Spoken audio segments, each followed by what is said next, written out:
آپ نے سنا ہوگا حضور نے سورہ رحمان کے بارے میں فرمایا ہے، سورۃ الرحمان عروس القرآن. یہ سورہ رحمان جو ہے یہ قرآن کی دلہن ہے.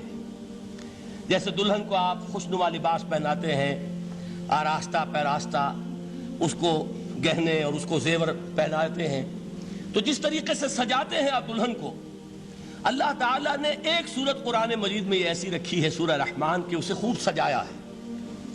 اس میں الفاظ کا در و بست، اس کا اپنا ایک ڈیوائن میوزک ہے. وہ تو اللہ تعالیٰ قراء جو ہے، خاص طور پر مصر کے قراء، اللہ تعالیٰ ان پر رحمت نازل فرمائے، ان کی خطاؤں سے درگزر کرے. جس طرح قرآن کے انٹرنسک میوزک کو انہوں نے واضح کیا ہے.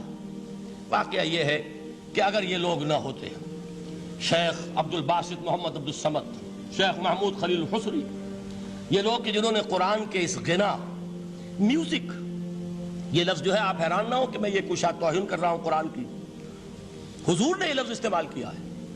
تغنو، اس قرآن کو اچھی سے اچھی خوشلہانی کے ساتھ پڑھو. من لم یتغن بالقرآن فلیس منا، جو قرآن کو بہتر سے بہتر انداز میں، اچھی سے اچھی آواز میں، خوشلہانی کے ساتھ پڑھنے کی کوشش نہیں کرتا، وہ ہم میں سے نہیں ہے. بلکہ ایک مرتبہ حضور رات کے وقت آپ گشت پر تھے اپنے ساتھیوں کے حالات معلوم کرنے کے لیے. حضرت ابو موسیٰ اشعری رضی اللہ تعالیٰ عنہ ایک صحابی ہیں، ان کے گھر کے پاس سے گزر ہوا. وہ رات کو تہجد پڑھ رہے تھے، کھڑے ہوئے کیف کے عالم میں قرآن تلاوت کر رہے ہیں.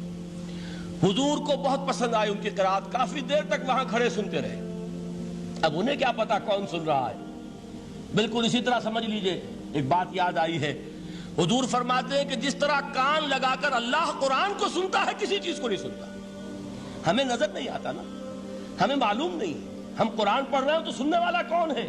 سب سے زیادہ کان لگا کر خود اللہ. یہاں اس لیے مجھے یاد آیا کہ ابو موسیٰ اشعری کو کیا پتا تھا کہ کون سن رہا ہے. وہ اپنی کیفیت میں نماز میں تہجد میں قرآن کی تلاوت کر رہے تھے. اور ظاہر بات ہے ان کے گھر ایکڑوں میں بنے ہوئے نہیں تھے، ایک ایک کمرہ، ایک ایک کوئی حجرہ، ایسے ہی تو گھر تھے نا صحابہ کے. لہذا حضور پاس سے گزرے، آواز آئی، کافی دیر سنتے رہے. اس کے بعد آپ تشریف لے گئے. صبح فجر میں ملاقات ہوئی تو حضور نے تحسین کے انداز میں فرمایا، یا ابا موسیٰ انک قد اوتیت مزمارا من مزامیر آل داؤد. اے ابو موسیٰ، تمہیں تو آل داؤد کے سازوں میں سے ایک ساز اللہ نے عطا فرما دیا ہے. جس طرح حضرت داؤد، لہن داؤدی مشہور ہے کہ جب وہ پچھلے پہر رات کو حمد کے ترانے الاپتے تھے، قرآن میں ہے کہ پرندے شامل ہو جاتے تھے ساتھ، اور پہاڑ وجد میں آتے تھے، پہاڑ بھی ان کے ساتھ شریک ہوتے تھے. تو جس طرح کا اللہ نے ان کو لہن عطا فرمایا تھا، حضور نے تحسین کے انداز میں فرمایا ہے ابو موسیٰ اشعری، اللہ نے تمہیں بھی آل داؤد کے سازوں میں سے ایک ساز عطا فرمایا.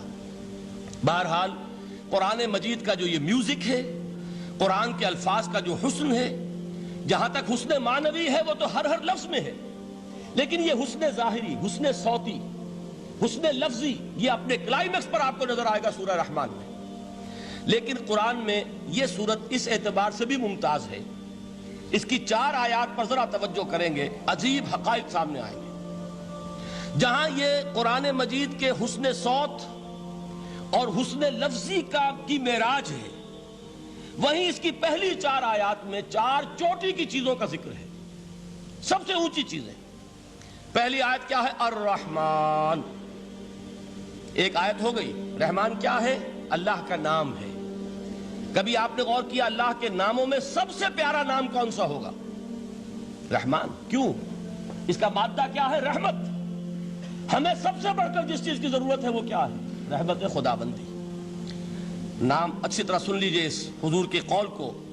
حضور فرماتے کوئی شخص جنت میں مجرد اپنے عمل کی بنیاد پر داخل نہیں ہو سکے گا جب تک کہ رحمت خداوندی دستگیری نہ کرے. کسی صحابی نے بڑی ہمت اور جرأت کا ثبوت دیا کہ پوچھ لیا، کیا حضور آپ بھی؟ جب آپ نے فرمایا کوئی شخص داخل نہیں ہو سکتا جنت میں محض اپنے عمل کی بنیاد پر جب تک کہ رحمت خداوندی جو ہے وہ دستگیری نہ فرمائے. پوچھا گیا کیا آپ بھی؟ آپ نے فرمایا ہاں میں بھی. آپ انداز کیجئے کہ اگر محمد الرسول اللہ بھی رحمت خداوندی کے ضرورت مند ہوں تو تاب دیگراں چہ رسد، ہماری تو سب سے بڑی ضرورت رحمت خداوندی ہے. اب یہ رحمت جو ہے قرآن مجید میں اللہ تعالیٰ کی یہ شان 2 الفاظ کے ذریعے سے آتی ہے، رحیم اور رحمان. اور کوئی مادہ نہیں ہے جس سے 2 نام بنتے ہوں اللہ کے. لیکن یہ مادہ ہے واحد رحمت کا کہ جس سے رحمان بھی ہے رحیم بھی ہے۔ رحیم صفت مشبہ ہے، رحمت دائم ہو جائے گی، مستقل ہوگی تو رحیم کہیں گے، اور رحمان اس میں رحمت کی ہے وہ شان ہے کہ جیسے ٹھاٹھے مارتا ہوا سمندر ہو، ہیجان کی کیفیت، طوفانی کیفیت، رحمت خداوندی کا طوفانی جوش، وہ ہے رحمان۔ آپ تو رہتے اس علاقے میں ہیں، آپ کو معلوم ہے عرب اگر بھوکا مرا جا رہا ہو تو کیا کہے گا؟ انا جوعان۔ پیاسا مرا جا رہا ہو انا عطشان۔ بہت غضبناک ہوگا غضبان، غضبان آصفہ قرآن میں آیا ہے، بہت غضبناک۔ رحمان جس کی رحمت جو ہے جوش میں ہے، ٹھاٹھے مارتے ہوئے سمندر کے مانند۔ تو یہ اللہ تعالیٰ کے ناموں میں سب سے پیارا نام۔ اب آگے چلیے، الرحمن علم القرآن، رحمان نے قرآن سکھایا۔ رحمت خداوندی کا سب سے بڑا مظہر، رحمان کی رحمانیت کا سب سے بڑا مظہر قرآن ہے۔ ان میں جو منطقی ربط ہے اس کو سمجھتے جائیے۔ اچھا آپ یہ سوچئے، جو علم بھی انسان کو حاصل ہوا وہ کس نے دیا؟ اللہ نے۔ سائنس کا علم کس نے دیا؟ اللہ نے۔